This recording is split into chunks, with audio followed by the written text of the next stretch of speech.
Hello and welcome to the Indian Community Podcast. I'm your host Amit Gupta, and with me today is my co-host Rahul Mehra. Today we have the privilege of introducing a man whose life history is as inspiring as it is unique. Burt Thakur. Born in the heart of New Delhi, Burt was raised amidst the rich wilderness of India by his grandparents Jagdish and Indira. His childhood was deeply connected with the national forests and tigers. That laid the foundation for his resilient character. In the late 1980s, Burt embarked on a new journey, moving to New York and attended the esteemed Valley Forge Military Academy in Pennsylvania. Burt served in the United States Navy as a nuclear power reactor operator on board the USS Harry S. Truman. After 6 honorable years with the United States Navy, Burt transitioned to civilian life in California, where he made his mark at MMR Power Solutions and later in managing large-scale construction projects for data centers. Soon in 2020, during a heartfelt appearance on the television show Jeopardy, that Burt captured the hearts of millions. His tribute to his grandfather Jagdish and the late Alex Trebek resonated across the nation, reminding us all of the profound impact of empathy, family, and the pursuit of the American dream. Burt's story doesn't stop there. He's currently making headlines as he runs for election to the U.S. House to represent the 26th Congressional District of Texas. As a member of the Republican Party, Burt is on the ballot in the Republican primary on March 5th, aiming to bring his unique perspective and solution-oriented approach to a broader platform.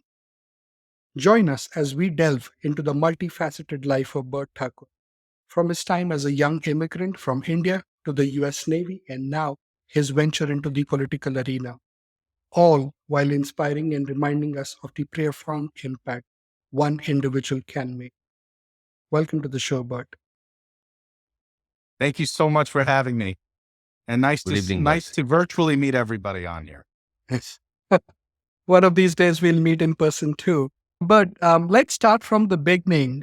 You're a very popular man, and a lot of us know about your story. But that's the story that we've read or we've heard in different forums. But this is an opportunity for us to hear from you directly.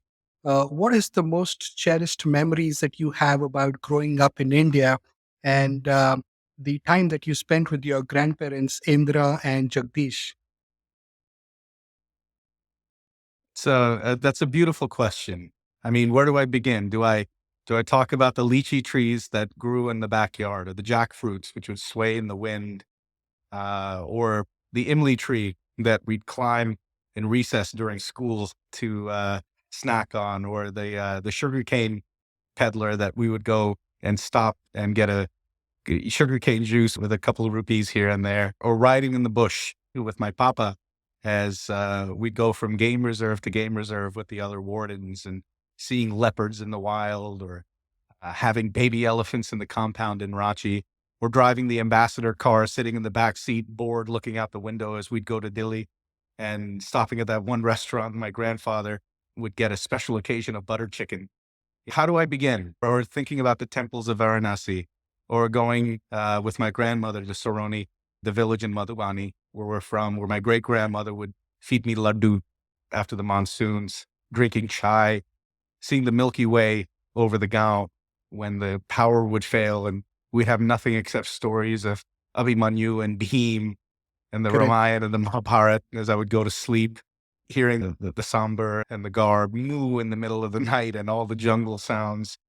How do you get rid of those memories? How do you pick a favorite one?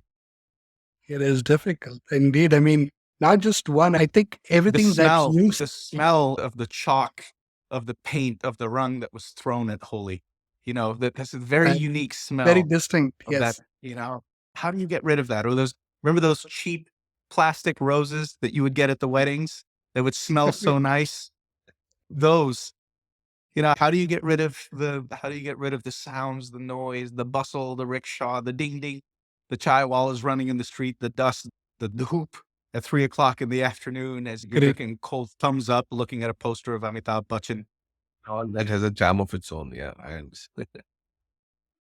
Excellent. There's one thing that I would also remind you of is the sattu. So is For Bihar people, Sattu is one major thing. The most interesting thing about growing up and being a Bihari and spending my summers next to the Kalo Kosi, going to Kathmandu when I'm a kid, seeing my elders get their janodin, right? Being there for funerals, for weddings, we were one big family. And the concept of family, I think, is something that is so Indian in nature that there is no comparison to it anywhere else in the entire, right? When you think of family, right? That notion, I think there's nothing like an Indian mother's love. There's nothing in this world like the respect we have for our papas. There's nothing in this world like the reverence we hold for a didi or a bhaiya. There's some things that are so uniquely Indian, and it's ingrained in our very DNA. One of my closest friends, she's become a bit of a confidant, a bit of a spiritual guide also, but she's someone who believes in me dearly, and she's Nepalese and she's connected to the royal family. She came here years ago. One of the things that she gave me is this. I don't know if you can see it. the Rudraksh. Rudraksh. The Egg Rudraksh. monkey, right? And Yeah. it's got a seed inside of it, right? And it's from Nepal, right? I want to And- show you mine as well. So I always have one handy, and then I always wear one as well. So Rudraksh is always close to my heart. I always carry this with me in my pocket because, when you think about what this is, right? Rudra Aksha, Aksh. as Shiv Bhagwan is sitting and meditating and trying to contemplate, we can interpret the story a bunch of different ways, but the way I see it is ultimately the only way he could get the ultimate weapon is if he defeated himself, if he defeated the fear inside of himself. Right. The pain of that realization made him cry tears, both out of joy and out of pain, right? That is Think about the history of our people. Just think about the concept of that story in of itself.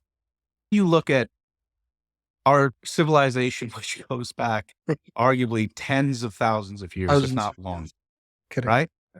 And I'm using timescales older than recorded history, right? We're finding of the Mahabharata and the Ramayana, they talk about things that transcend recorded history. But think about it, there's something intrinsic about it in our culture, inside of our DNA. There are things, our language comes from Sanskrit and Proto-Sanskrit languages. All these, Sanskrit is the root of languages that range all the way from Greek to Russian to the Norse languages. You can actually trace the etymology all the way down to Sanskrit, right? And so there's this pervasiveness of our culture, and for some reason, it ended up in the subcontinent. And perhaps it was because it was ensconced by an ocean and by a range of mountains on both sides, the Hindu Kush, the Himalayas.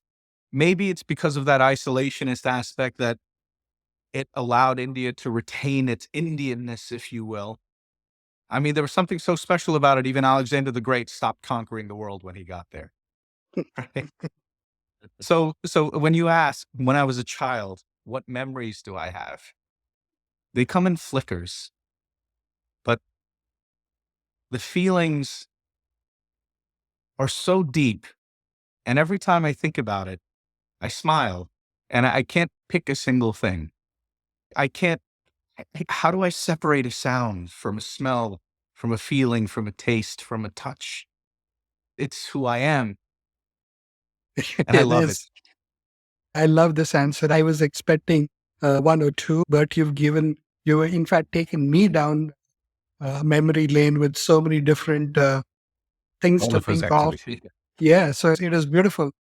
I love that response. And And I love to see that side of you because when we hear about you, and this is a side which I don't think I have seen in everything that I know about you. So I thank you for that. Of course. Thank you for asking. Yeah. So, but your name Burt is not a common name in India, right? Oh, I thought So it was a what is very traditional Indian name. Not? Yeah, it is Not because now you have it in tradition.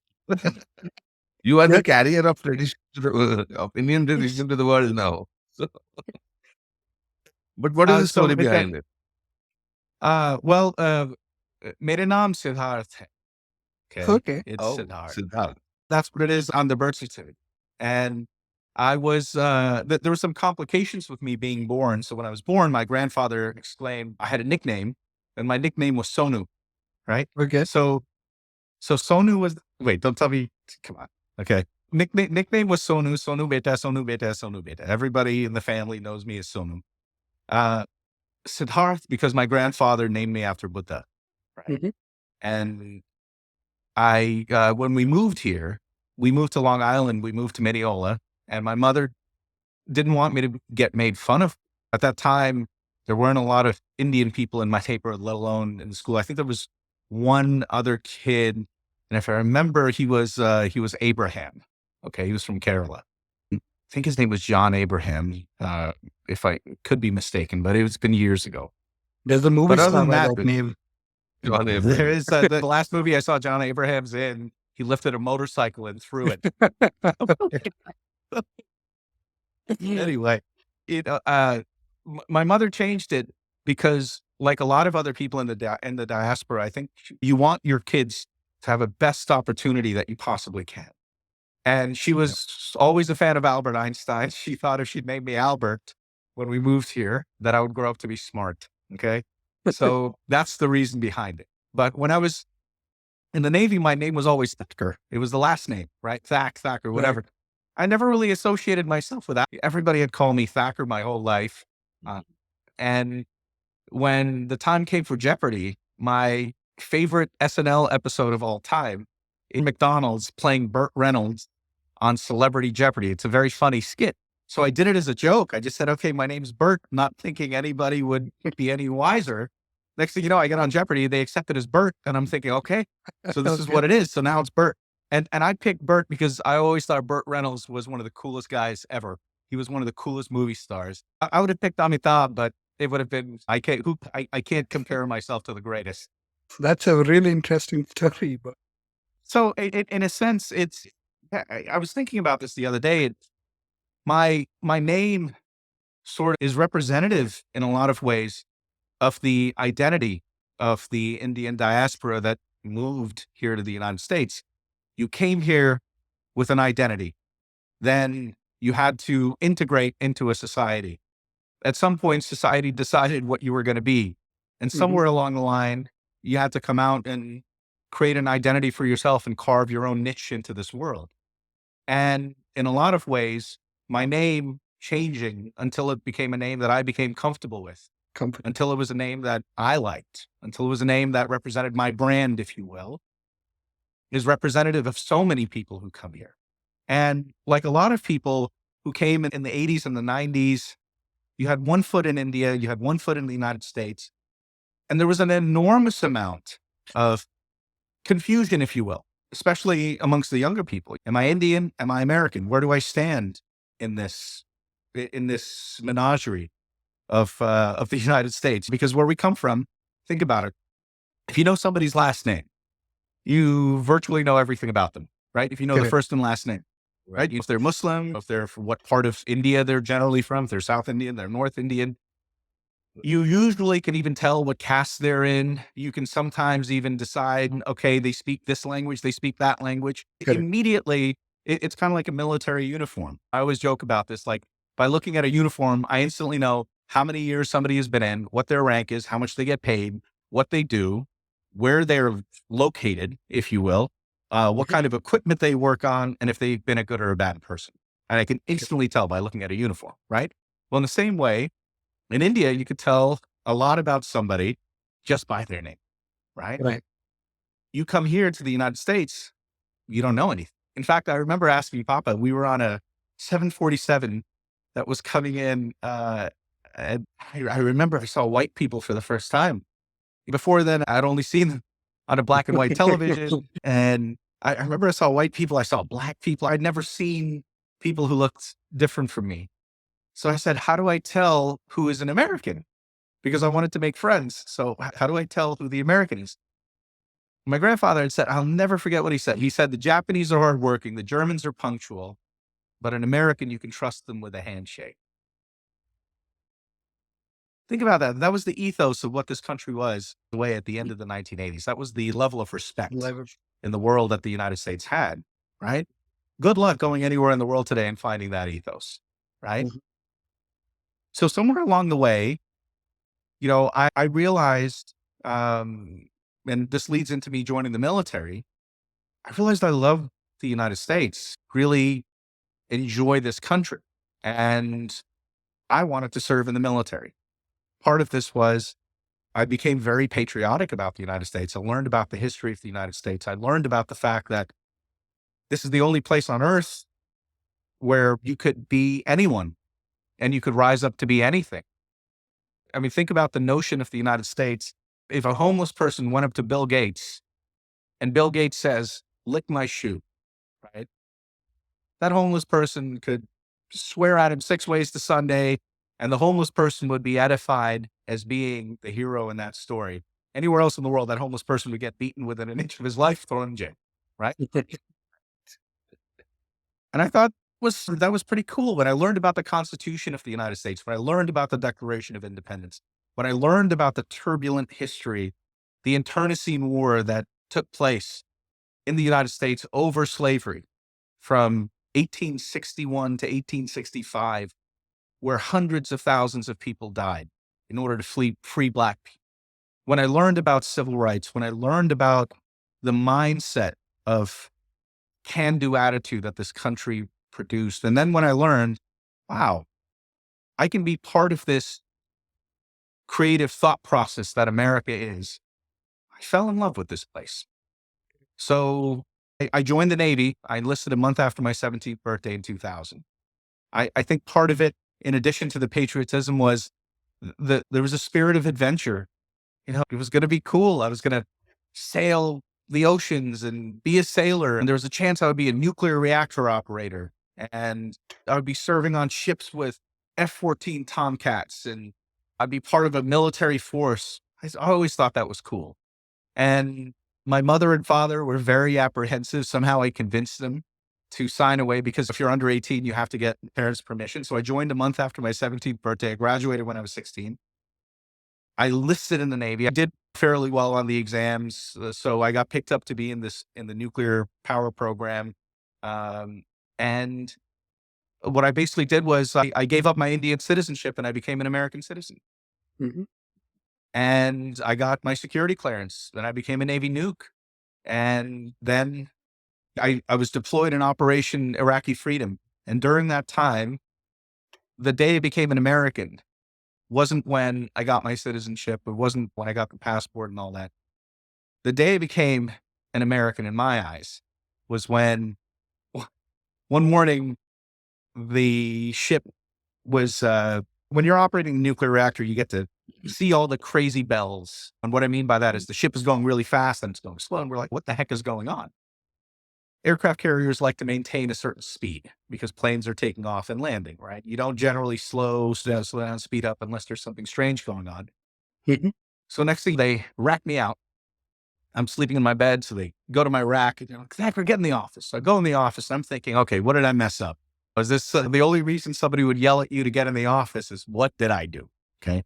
I get in there. Everybody who is in the chain of command is in there. My officers, the head of the department, everyone's in there. It's very somber. And I'm like, uh-oh, I'm in trouble.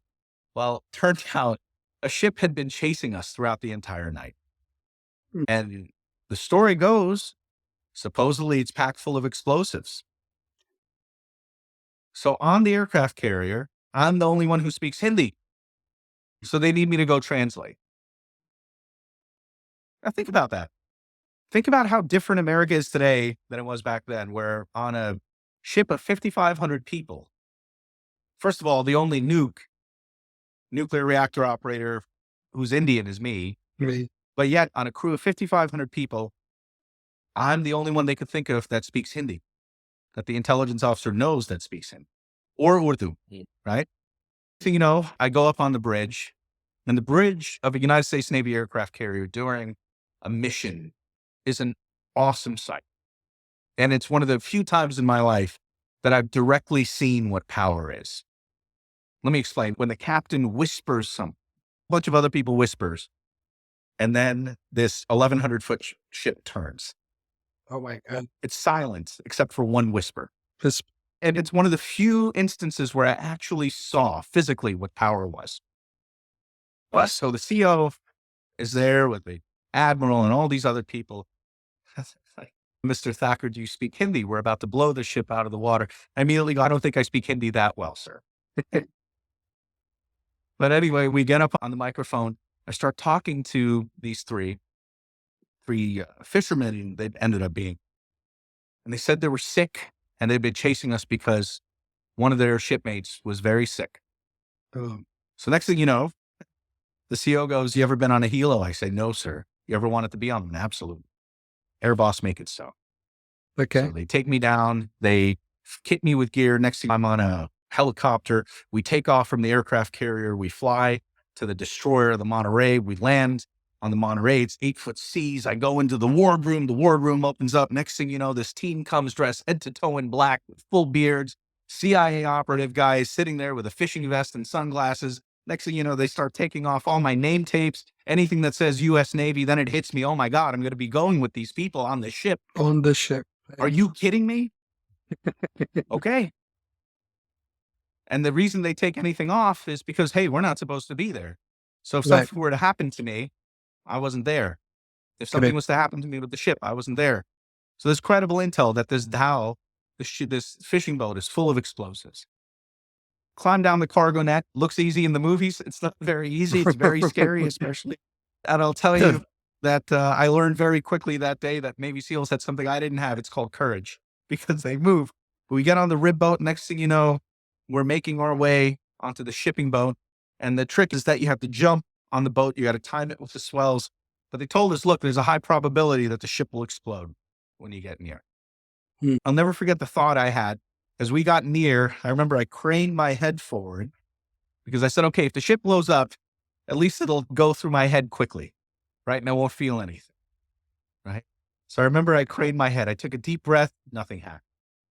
And next thing we jump on the ship. And the SEALs, get out, yelling, get down.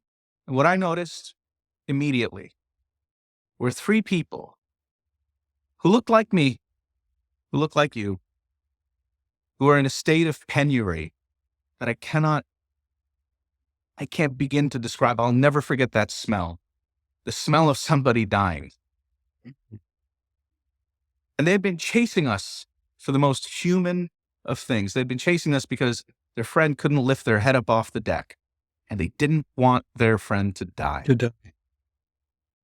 The bravest person I've ever met in my entire life was the captain of that fishing boat who chased down a United States Navy aircraft carrier to save his friend's life. Right? Correct. Amazing. And you know what the SEALs did? You know what the CIA guy did? You know what the doctor did? They didn't hurt them. They gave them aid. They gave them IVs. They gave them medical treatment. They gave them food. They clothed them. They gave them safe passage back to harbor. We asked a few questions for sure because we're obviously doing terrorist interdiction and all that, but kindness that was shown by the tip of the spear. These aren't Salvation Army Santa Clauses collecting money for toys. These are killers at the tip of the spear. And yet, the amount of compassion they showed to 3 people who nobody would have known any of the wiser was something that took my breath away. And the sun was setting, and there wasn't a dry eye on that boat. And I remember thinking to myself, my God, this country is good. Okay. The United States, in the middle of Operation Iraqi Freedom, in the middle of flight ops, stopped an entire carrier battle group to save 3 sick fishermen be an island of mercy in an unforgiving sea. That's the day I became an American, because I saw how good we were and how good we could be. And that's part of the reason why I'm running for Congress. That goodness, that might, if you will, that strength, that conviction, it comes from compassion.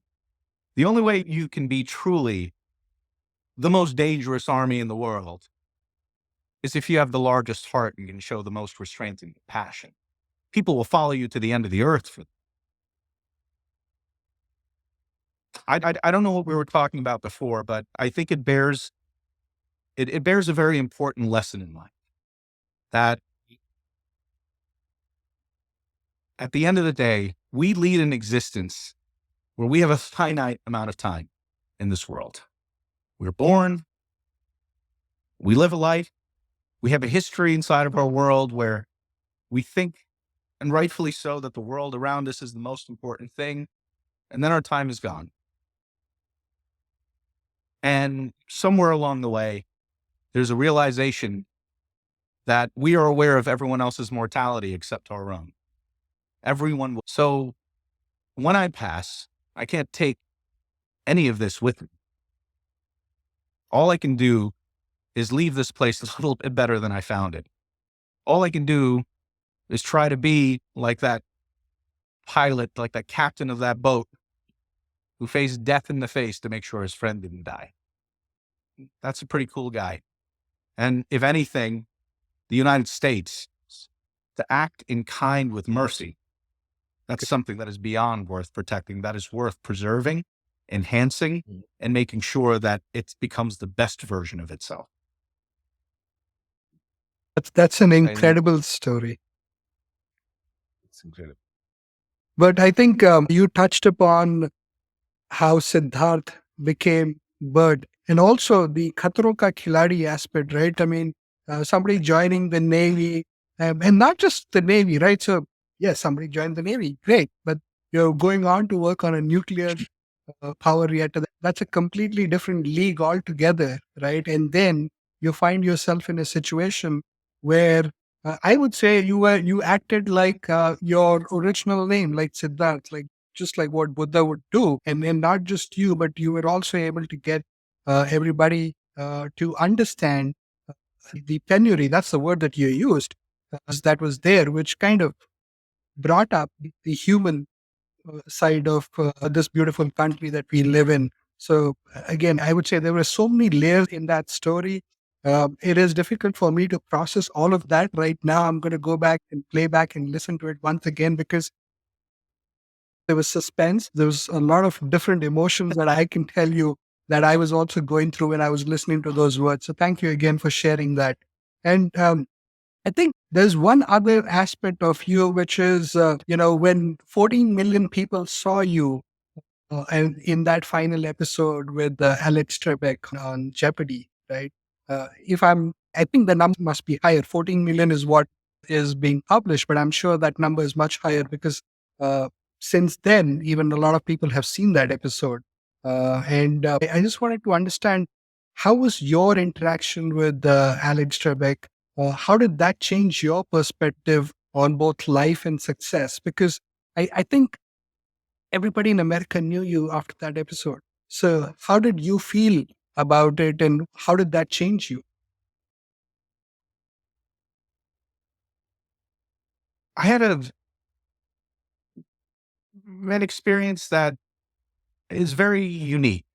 There's no parallels in a sense to what I experienced. There's no, well, this happened to somebody else and this is the way you should handle yourself. This is the way you should feel. And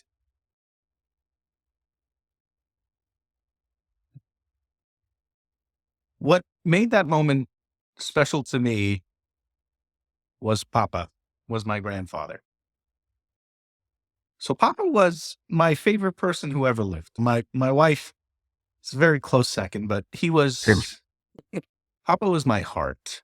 He was my strength. He was the person who believed in me more than anything else. I remember there was a famous story that he showed up. He would always be very punctual. That was his thing. He was punctual. Mishra ji would show up. He would be punctual. And every day On the dot, he would be there at 8:30, not 8:30 in 10 seconds. He would be there exactly as the second would hit 8:30. He would walk into the office every single day without fail. One day, after he came back from lunch, he noticed all the clocks were wrong. Okay. And so what happened was that he had showed up at 8:35 and everybody in the office assumed all the clocks were wrong. So they changed the clocks by 5 minutes. Okay. When he moved to the United States with us, he would come and stay with us for 6 months at a time to help because I was his baby. There was a kid who got trapped there was a park that we would go to and there was a reservoir with a fence and the kid was trying to get his ball and he cut himself very badly and he was trapped and he couldn't get out. Papa jumped in there, held the kid up, ran, took him back. I saw Papa once stare down a bull elephant in musk as it was charging us. And he stood. He made us all sit in the Jeep. We're cowering in the Jeep and he stood as the elephant mock charged time and time again and held his ground and didn't move. He was just one of those very special people. I don't care if he was special to other people. He was special to me. Right? So when he died,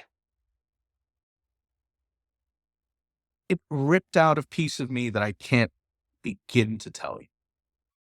The ache, the hurt, the feeling of betrayal, the feeling of loss, the feeling of pain, because I would never get to see him again. I would never get to share my life with him. I wouldn't get to see him grow old. I wouldn't get to show him my new things in life, my loves, my fears. He was gone. So the sunlight in my world set. And for a long time, I ran away from that pain. For a long time, I tried to fill it. So I used to sit on Papa's knee when we moved here to the United States, and we would watch Jeopardy time and time again. That's why I don't speak with an accent. I would copy Alex Trebek. I learned a lot about Americana by watching Jeopardy, and I would copy Alex Trebek to get not only rid of my accent, but also to learn English. And Papa would always tell me, you're gonna get on that show. When you get on that show, make sure you thank that man. So I would joke around. And so when the testing came for Jeopardy, I called my friend Elaine, like, hey, you think I should take the online test for Jeopardy? Okay. So I did it and I clicked send and then I called Elaine back. I said, hey, wouldn't it be interesting or just weird if this ended up being his last episode? My God, how weird would that be? Right? So fast forward, I do the episode. And when Alex asked me if anybody at home is watching, I had it all planned out. I was going to say, yes, it's my mother, my sister, everyone's rooting me on, my friend. And for some reason, I can't even tell you why. I just remembered sitting on Papa's knee. And I started telling the story. And then it hit me. Papa had never left me. Papa had been there the whole time. And the thing about love is, there's a poem by Khalil Gibran. It's on love. And it says on love, love is the dough that God needs to make his bread. Love is something that causes you to have all of your laughter and cry all of your tears. And when you have love, God's not in your heart. You're in the heart of God.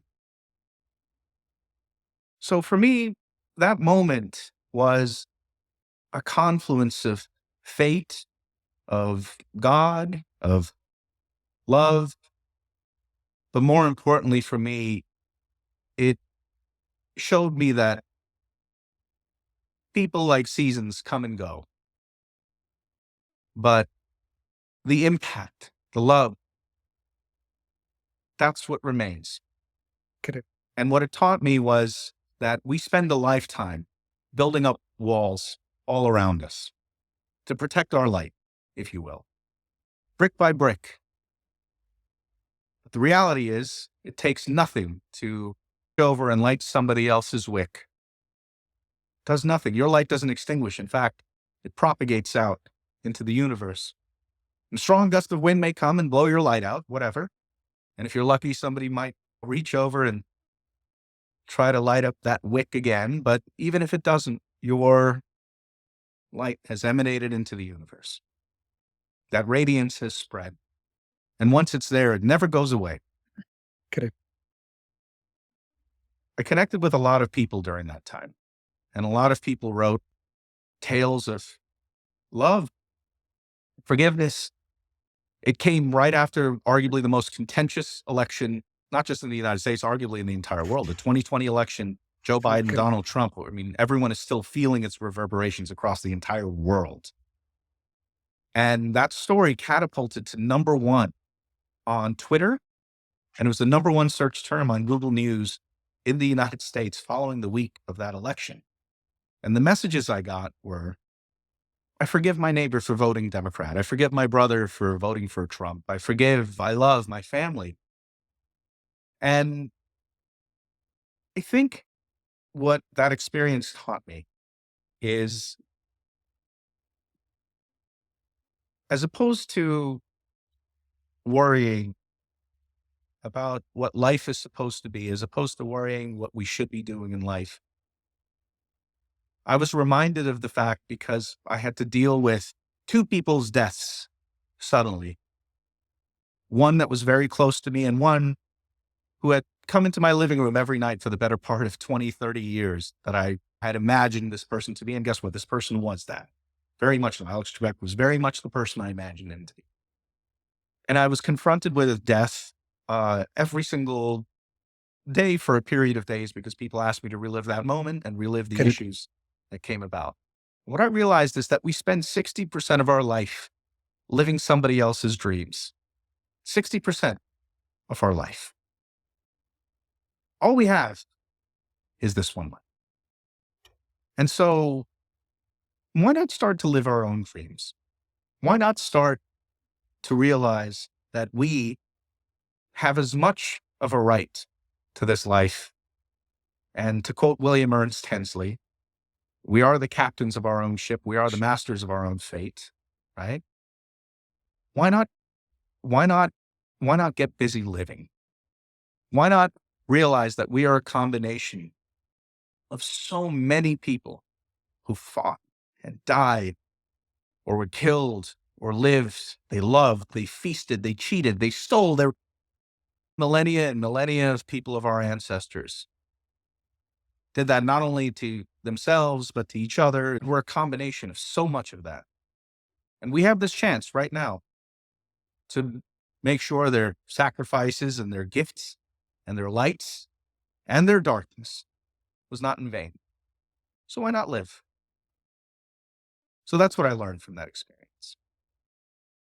It is. It is very interesting, because I think a lot of us, when we look back at that episode, we're only looking at the success and the fame. But there was this other angle, which was more emotional to you, and all. There was also joy, because it was what I would say your Papa G's dream, right? And maybe the blessings for you to be on that show one day. So I think somehow these stars aligned and made sure that you were there, and you were able to express that in front of Alex, right? So I think even when Alex would go back home that night, he would have also felt special and fulfilled for all those years of service that he gave to that show. So I just think that it was meant to happen. And it was so beautiful to hear about the other side of how you uh, evolved after that episode. So thank you again for sharing that. Thank you. And me also, it was very thought-provoking, very emotional last statements what you made, and actually Why very is that? inspiring for whoever is. I mean, it provoked, about life. When you said about life that it's only a short life, and 60% of the times people, it's influence of others, what we are dreaming and what we are doing. So yes, I mean, everybody knows that, but what happens is we keep on doing it because of the grind of the life. We don't take time out and think about all this. So this was quite thought provoking, at least for me myself. And Yeah. but I had another question. Like, now you have your roots in India, okay? So at the moment, right now, how do you perceive the evolution of India's global presence and its diaspora's influence worldwide? I think this is a very tenuous time. Let me explain what I mean by it.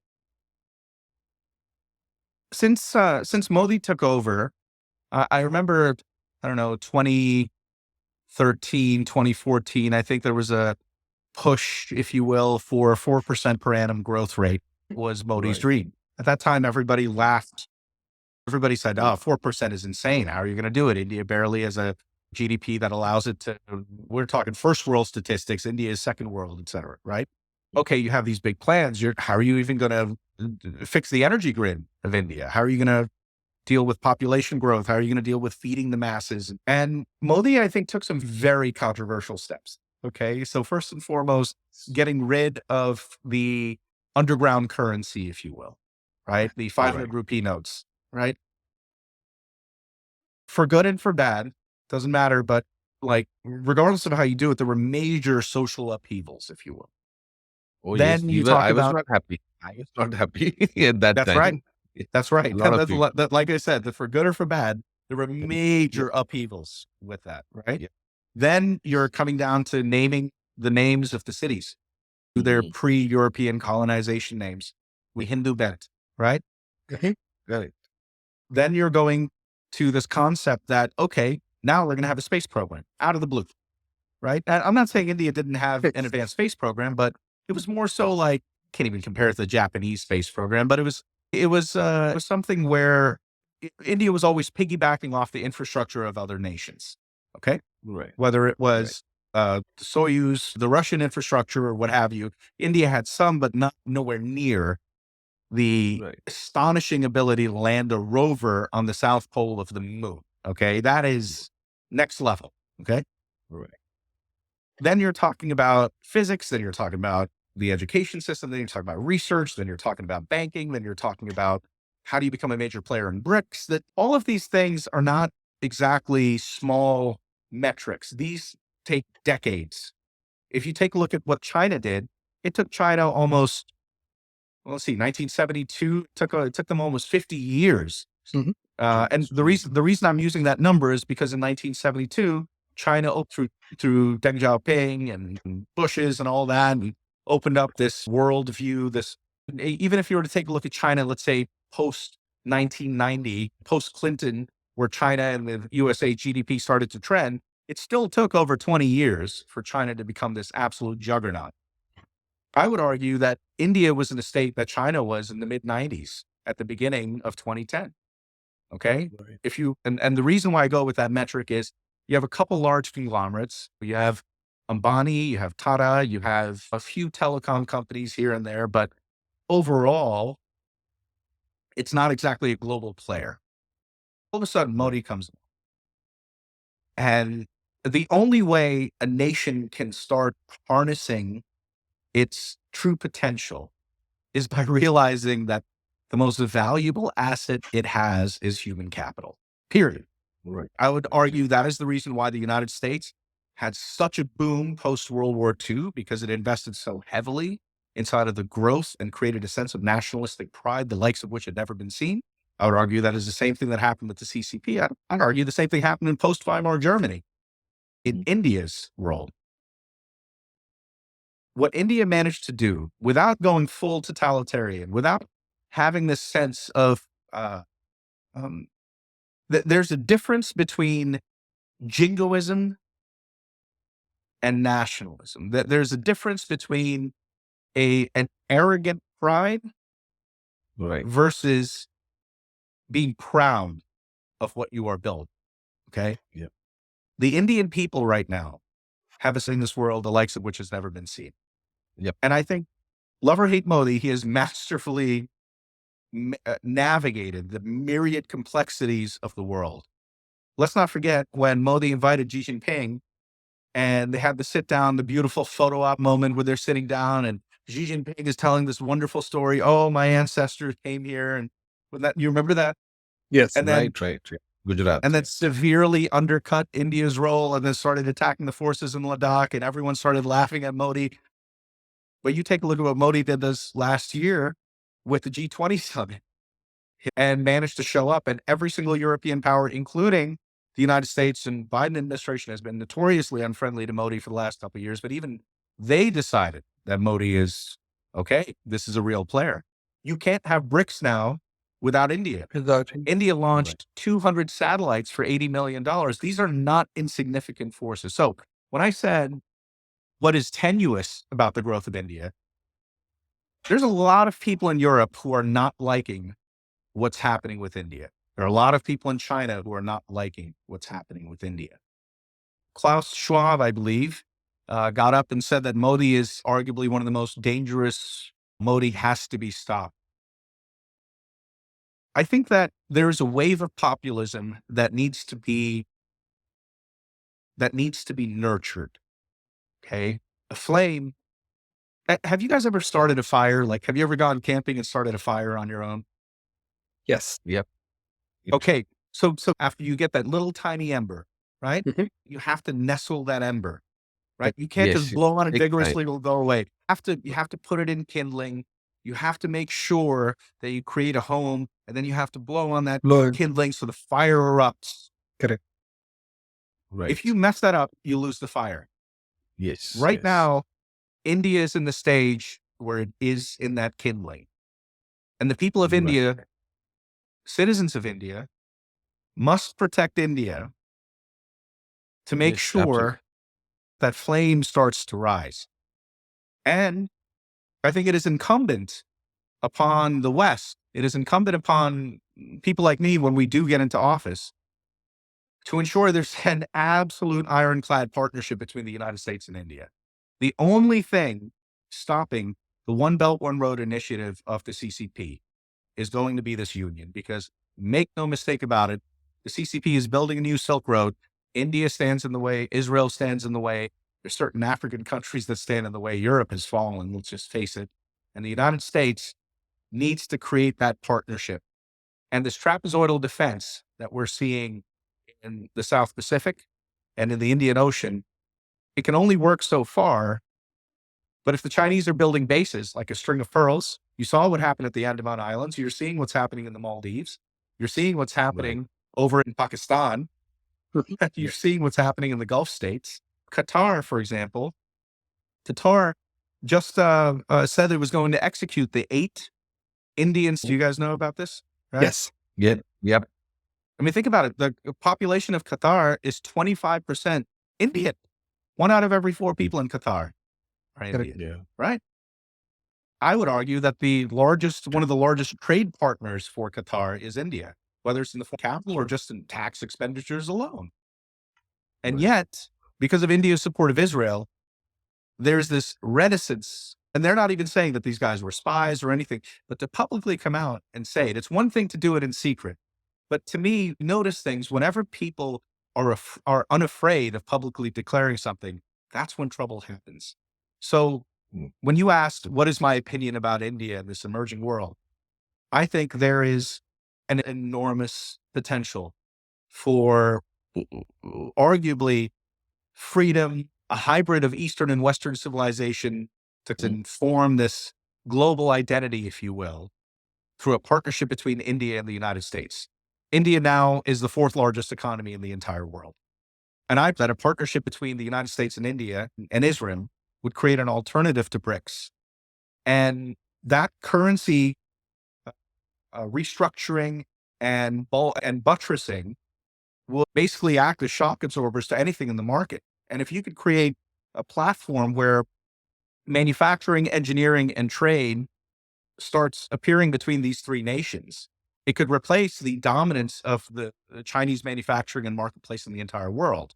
And I think this partnership needs to spread to emerging markets, not only in Africa, but also as alternatives into emerging governments in the Middle East. Let's just call it for what it is. And I think the next issue is one of the only ways that India is going to be able to survive, though, is if it gets fresh water. So fresh water is going to be massive issue, especially now that India, I think, it's already hit 1.4 billion people. It's the most populous now as of April last year, right? Correct. So when you have the CCP effectively controlling the Tibetan altiplano and the Himalayas and all the snow melt that comes off the Himalayas, that's a massive amount of water that India cannot use.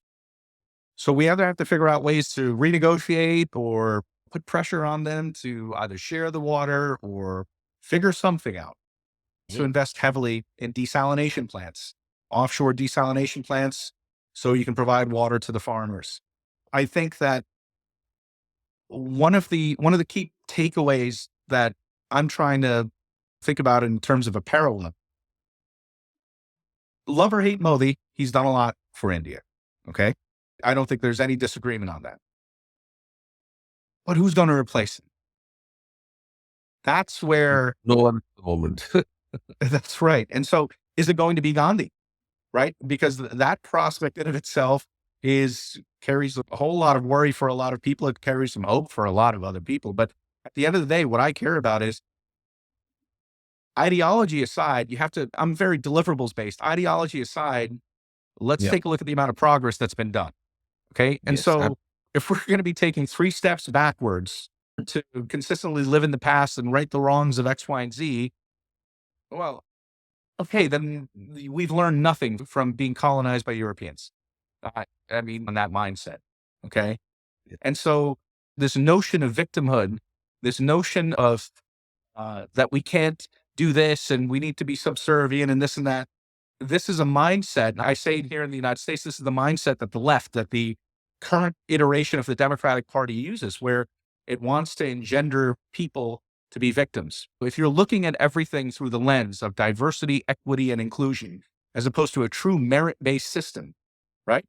You're going to go nowhere. I mean, at the end of the day, one of the craziest statistics in the United States, we're number 24th, 36th, and 38th when it comes to literacy, mathematics, and the sciences. Okay. You know what number 1 is? Shanghai. When the average high schooler can't tell you what the integral of x squared dx is, the integral of x squared with respect to x, I mean, that's easy, right? You should be able to immediately, or even understand what an integral is or a derivative is. These aren't racist things. I put that tweet out. There was a whole subset of people who called me racist in every name under the sun for saying, oh, I've never used calculus. I've never used math. Well, shame on you.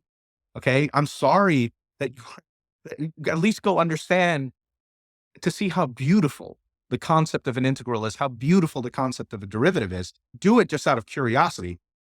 There's nothing racist about it, right? But that infection is taking over India as well.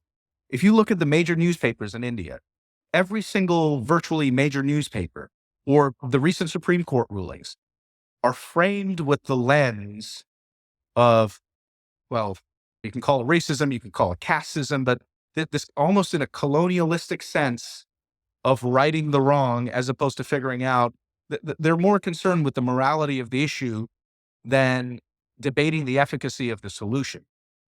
And so when you're stuck in the philosophical gamble of the morality of an issue, everything withers on the vine. That is why I'm saying India is in a very precipitous place right now. It is right on the cusp. And let's not forget, the devil never comes for you when you're at your lowest. The devil comes for you when you're at your peak. Right? Mhm.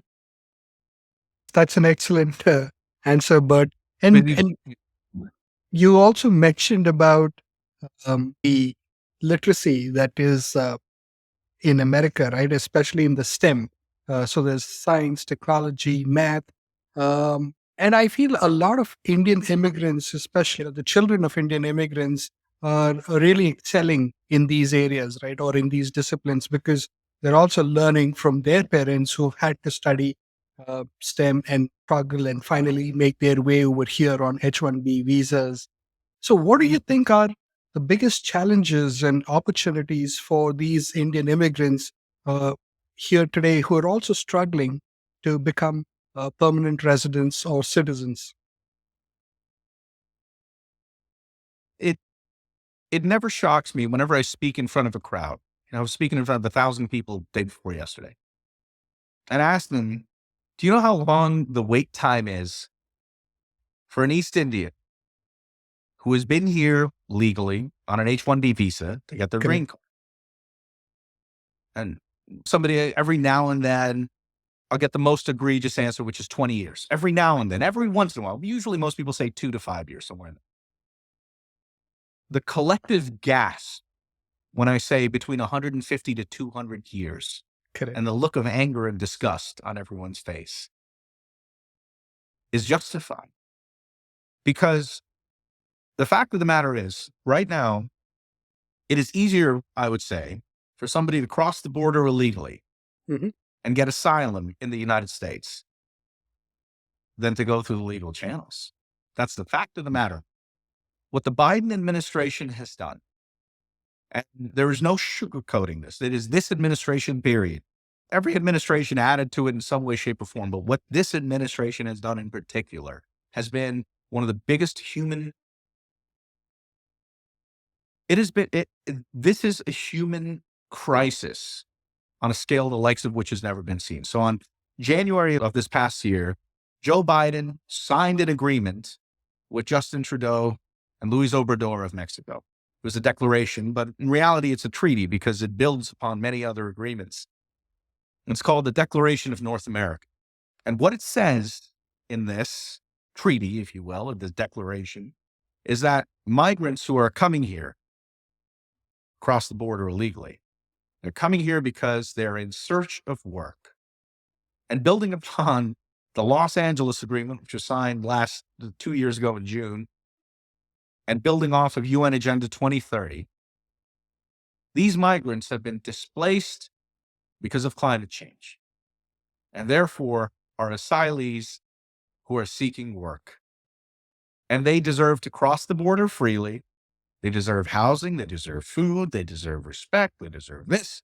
They deserve free travel. They deserve to travel freely across all 3 borders because they are migrants who are seeking work.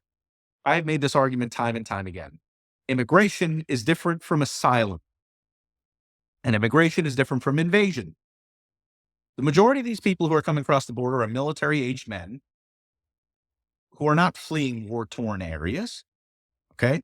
If you're 22 years old and you're coming from Tunis in Tunisia, and when they're interviewing you and you're like, well, I play video games in Tunisia. What about your parents? Oh, they're fine. I'm sure they're going to miss me. What do you plan on doing? I plan on being an Uber driver in New York and starting my own Twitch channel. Okay? If you're making $15 a day on a farm in Mexico and you come here to the United States to make $15 an hour, that's not asylum, that's immigration. A top-level engineer in India makes $25,000 a year, converted with rupees to the United States, right? Okay. And you come here and you make $250,000, that's not asylum, that is immigration. And when you have translators in Afghanistan who fought with special forces and translated for special forces, and now their lives are in danger because the Talibs are going around systematically killing them and imprisoning them, and they cannot get visas to come here to the United States because of the State Department's incompetence. But somebody who crossed over the Rio Grande with kids in tow, seeking a better life, gets asylum before then. The system is not just broken, it is abominable. So one of the things that I want to do is I want every year for there to be a 6-month moratorium on all immigration. And let me tell you why. It doesn't matter if you're from Sudan to Syria to whatever. The backlog right now for H-1B visas is being caused because 50,000 H-1B visas, H-4B visas, et cetera, are being given per month. But because of the country cap and this lottery nonsense that we're having, only 7,000 are being processed every single month. Correct. So that's what, 84,000 a year? Let's do some simple math. But if you're giving 50,000 a month, but you're only processing 84, but you have 600,000. So the backlog each year grows by effectively 420,000 per year. And now you have a backlog of almost 2 million people. Correct. And it's going to take 150 years to get to them. How is that fair? So one of the things I'm proposing is day one to issue a bill to have a 6-month moratorium. Okay, let's fix this problem. To me, it's unfair. I had a young man come up to me. His name is Vijay. He's been here. He's now 18. He's got to register every single 3 years in order to keep his H-4 alive. You know how much it costs for his community college? Over $50,000 a year just to go to community college. If you go, I challenge you, go on MIT's website right now. Go on MIT's website. You know what it says? If you are DACA or you are an illegal immigrant, your education is free. Correct. So why is it that if you're coming here, if you're an illegal immigrant, you're DACA, you're this, you're that, you can get board of governors waivers, your community college, the highest it'll be is the highest in-state tuition, but you'll get a board of governors waivers, you'll get this, you'll get that. Your college, your basic education is free. Correct. So why is that not the same? And I'm tired of the racism that's being shown to the Indian community. One of the big reasons why I'm running is the single largest, you probably saw this in my Vivek Ramaswamy video, but the single largest ethnic donor group to the Democratic Party is the East Indian community in the United States. We are less than 6 million people across the entire United States. That's arguably one of the 1.5, 1.6% of the entire United States. Yet we contribute $150 billion a year in taxes. Correct. And we were the single largest ethnic donor group, once again, to Joe Biden. And one night, through small dollar donations, we contributed over $10 million to Joe Biden's campaign. That is unheard of in political history. And yet, what do we get for it in return? 150-year wait times. We're treated through arguably the American caste system, through racism, when it comes to getting into Ivy Leagues, right? There's affirmative action. We're at the bottom of the list. Through the lens of diversity, equity, inclusion. You saw the CEO of FedEx, shame on him. He's Indian, but he said that if you're Indian, your diversity quota puts you at the bottom of the list. You are the first to be fired. Shame on him. When it comes to the border, when it comes to immigration, when it comes to the caste system, why is the caste system an issue? You've lived here in the United States. Have you ever heard of anybody applying the metric of the caste system in your entire life since you have been here? I'll tell you, I'll skip the answer for you. The answer is no. No. Okay. Never once have I heard anyone care about whether I was Brahmin, somebody's Kshatriya, never once. Okay. And yet you have these radical assemblies trying to pass this bill in California that makes the caste system illegal, which is an attack on Hinduphobia. You have people in Rutgers University who are white professors, right? Who, in my opinion, I'm like, okay, cool. Just because you did a yoga class with somebody in Malibu and now you have a guru and now you're given a name that is longer and more complicated than any Sanskrit name that I've ever heard in history. Now you're a self-professed expert in Hinduism. And now you're saying and teaching that Aurangzeb is the founder of modern India and the uniter of India. You are the definition of crazy. And so this is but see, in our community, nobody gets up. Nobody ever says anything about it because you take a look at what happened in New Jersey. You have areas which are predominantly Indian, but you have Indian candidates who can't get Indians to come out to vote for them. We still want to show up in droves when it comes to a photo op with somebody white, when it comes to somebody else in power. But when it comes to one of us, we won't donate to a political campaign. We won't do, okay, fine. That's why we always get smacked with the dunda. And so when I said this before, and I mean this sincerely, and this is an inflammatory statement, I don't care because nobody's going to whitewash our history. We have so many Jawaharlal Nehrus in our community, so many. But how many Subhash Chandra Boses do we have? How many freedom fighters do we have? How many people are willing to stand up and fight for our basic rights? How many people are willing to say, look, no more? Because it's one thing, the worst thing that colonialism can do, in my opinion, is it's one thing to assimilate, but it's another thing to dissolve. We cannot ever forget the blood that flows in us, culture that we have. I'm fiercely proud of my Indian roots, but I believe in American growth. And until we realize we have so much to offer this country, until we realize that the concepts that we are bringing not only of family, of kindness, of compassion, education, respect for our elders, civility, a feeling of beneficence for the common good. These are all things that America deserves to have. And quite frankly, I'll argue this, that we have more in common with conservatives in the Republican Party than we do the other side at this point, because what this party, the one that I belong to, believes in is gone. Family, small government, individual rights, constitutional liberties, freedom, and freedom of speech. Okay. Excellent. I think I wanted to ask you what are the core values that you aim to bring to the table. You actually answered that question. That is Yeah. what I was thinking of. So this is brilliant. But you also mentioned Vivek Ramaswamy, right? And he's also gathering a lot of attention for everything that he's saying, and he also standing up for. So, what are your thoughts about Vivek?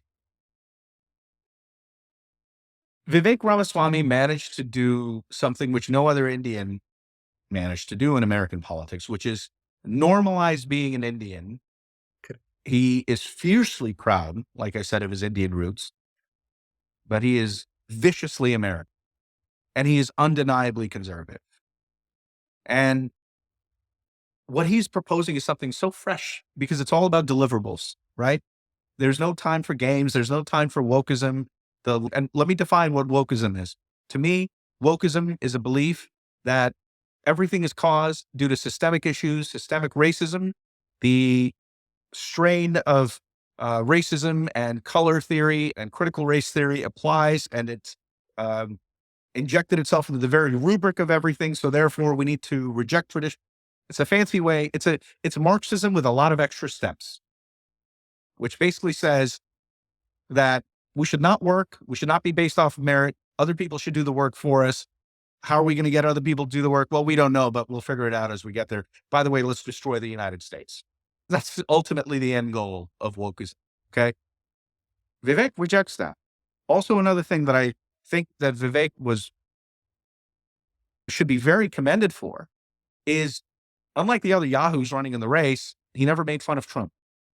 Like Trump, the other people, whether you love, hate Trump, or you're irrelevant about him, no denying this, in my opinion, whether it's by appointments, whether it's by thought, whatever the case is, our country was significantly better under President Donald Trump. The dollar was performing very well. I mean, heck, you had peace in the Middle East. You had Israeli Airlines, El Al, flying over Egypt for the first time in history. You had North Korea you had Kim Jong-un coming out of the Hermit Kingdom, shaking hands with the President of the United States, officially ending the Korean War. You had Soleimani, who was blown to smithereens in the Middle East, and arguably, in my opinion, the greatest press conference in history when Obama killed bin Laden. Ladies and gentlemen, Osama bin Laden has been killed in action. When Trump came out and said, he died like a dog. I mean, it's still one of the greatest. It's funny, but to me, there was a certain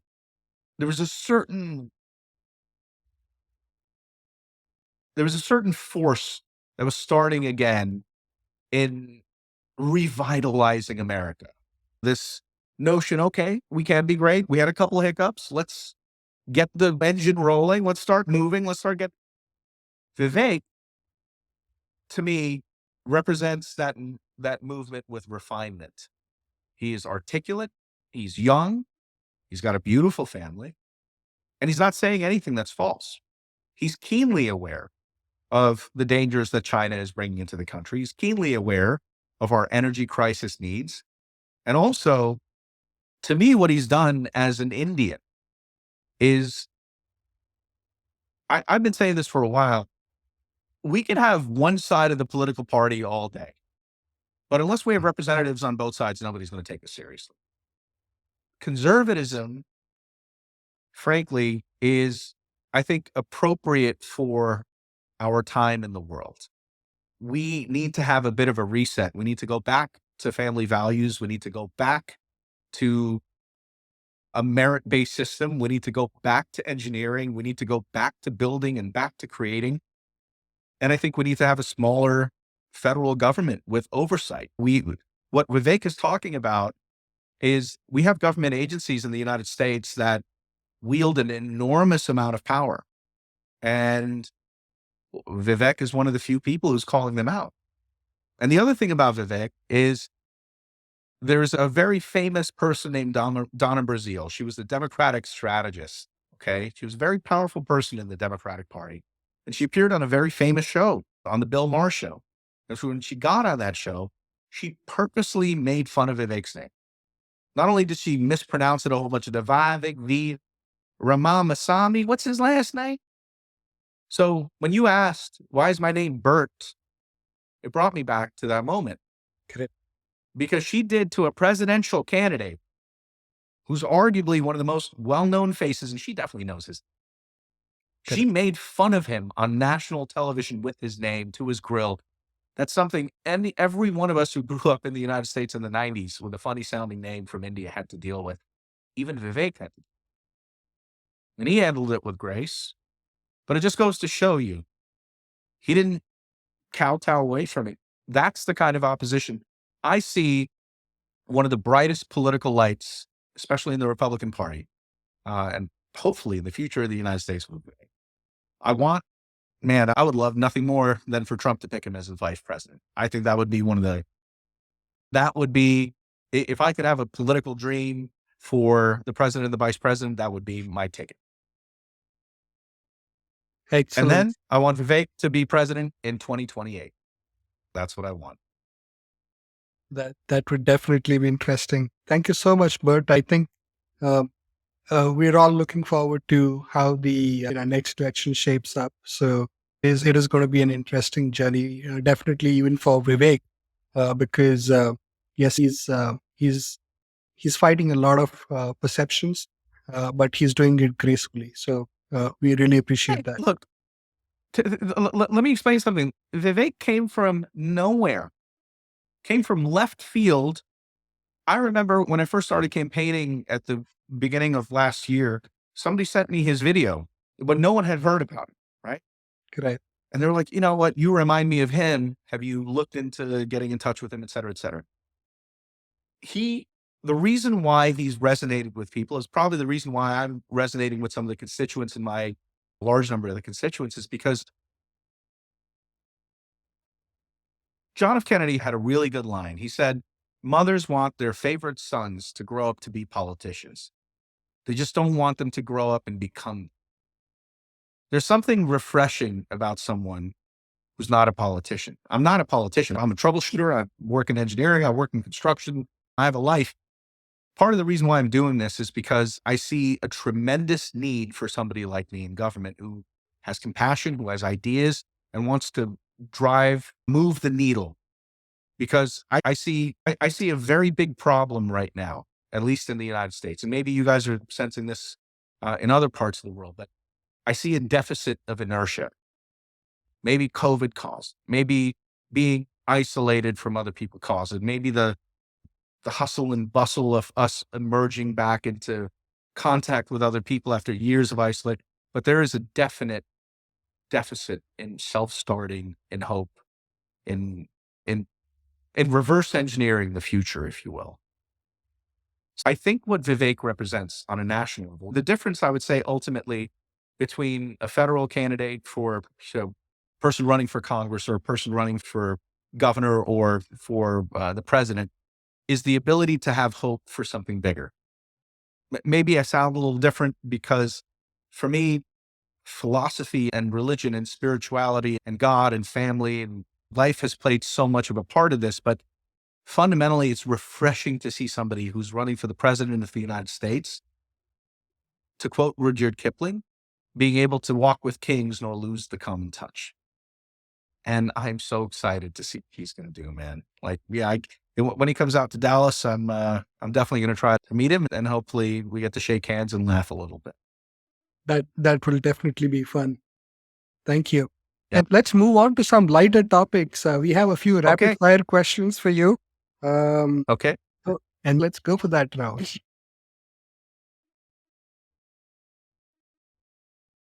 You guys rock and roll. Ask away. Yeah, you starting, Amit? Go ahead, Ram.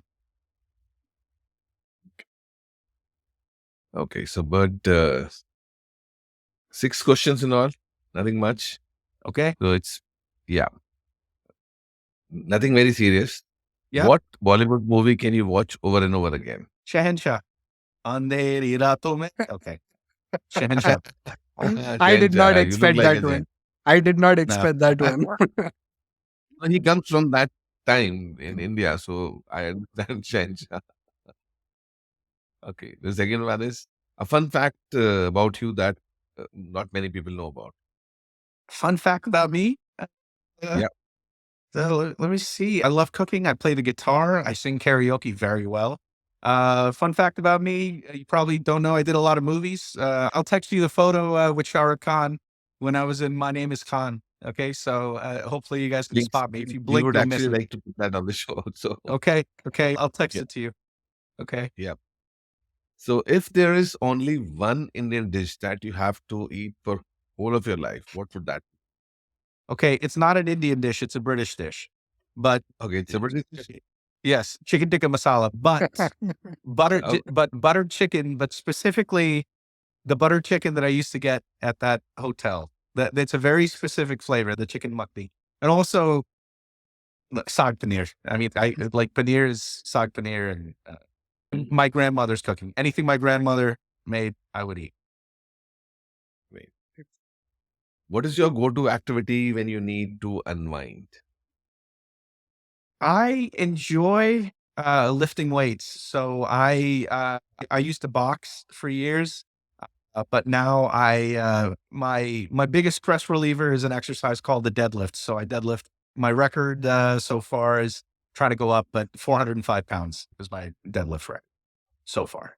That And is then I like bench press, I like deadlifts, and I like squats, and I like So to you're a lift healthy, weights. I I mean, wouldn't say weights person. healthy, but I like lifting heavy things off the ground. but That's I stress Uh, relief. and I've seen But those the shoulders. other, huh?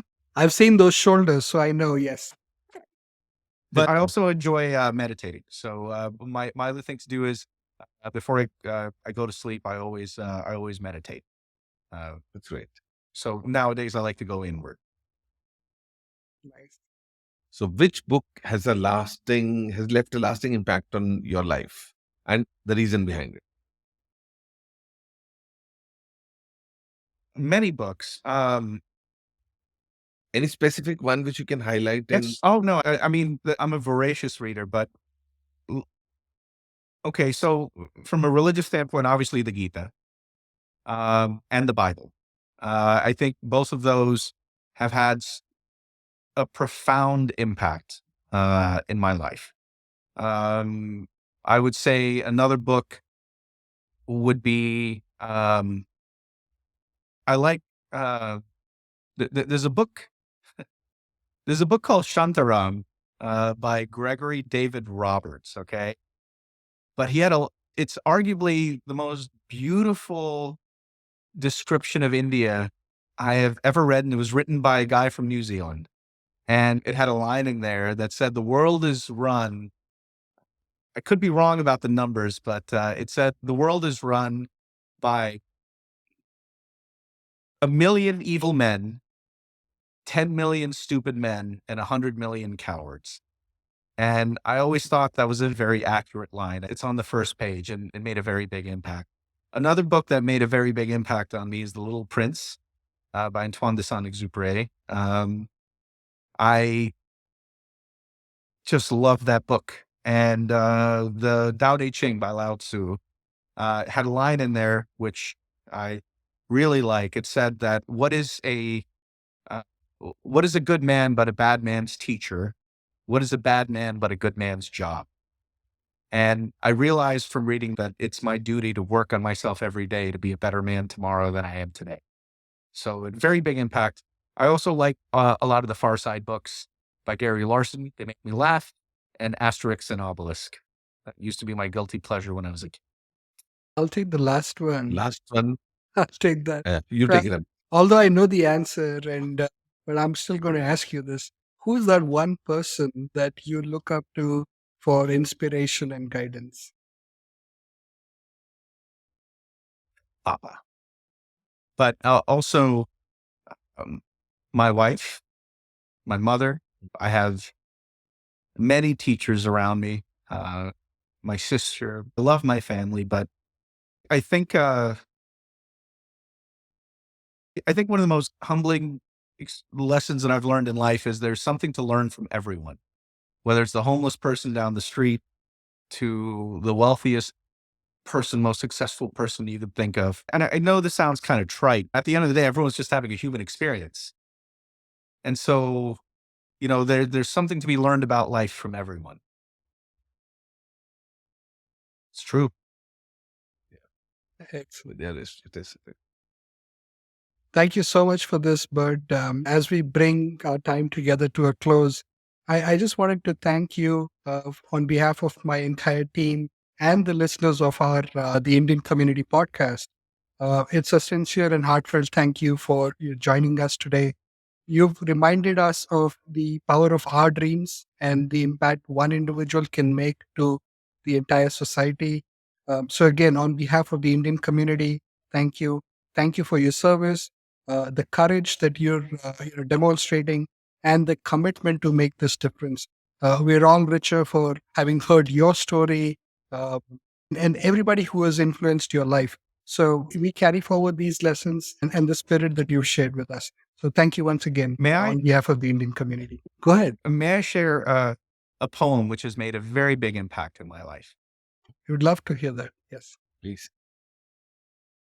If you can keep your head about you when all around are losing theirs and blaming it on you, if you can trust yourself when all men doubt you but make allowances for their doubting too, if you can wait and not be tired of waiting, or be lied about, don't deal in lies, or be hated, don't give way to hate, and yet not look too good or talk too wise.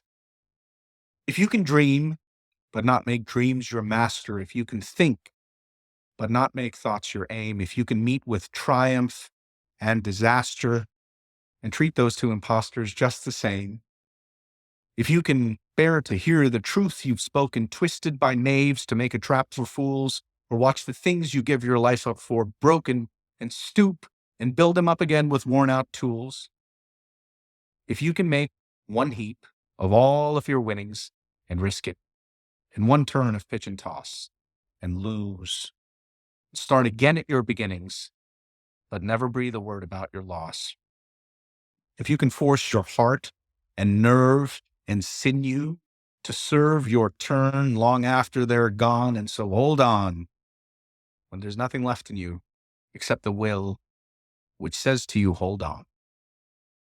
If you can talk with crowds and keep your virtue, or walk with kings nor lose the common touch, if neither loving friends nor foes can hurt you, if all men count with you but none too much, if you can fill the unforgiving minute with 60 seconds worth of distance run, then the earth is yours and all that's in it, and which is more, you'll be a man, my son. Those are the words that I try to live by. They were spoken to me by my favorite person in the world. And if it helps somebody else along the way who needed to hear it, that's my gift to you. So please be kind to yourself. Be kind to your friends. Be kind to your family. And when you look in the mirror, realize you're a combination of your good and your bad, and you have so much to offer into this world. God bless you. Thank you. Thank you, Bert. Thank you so much. You have been very inspiring.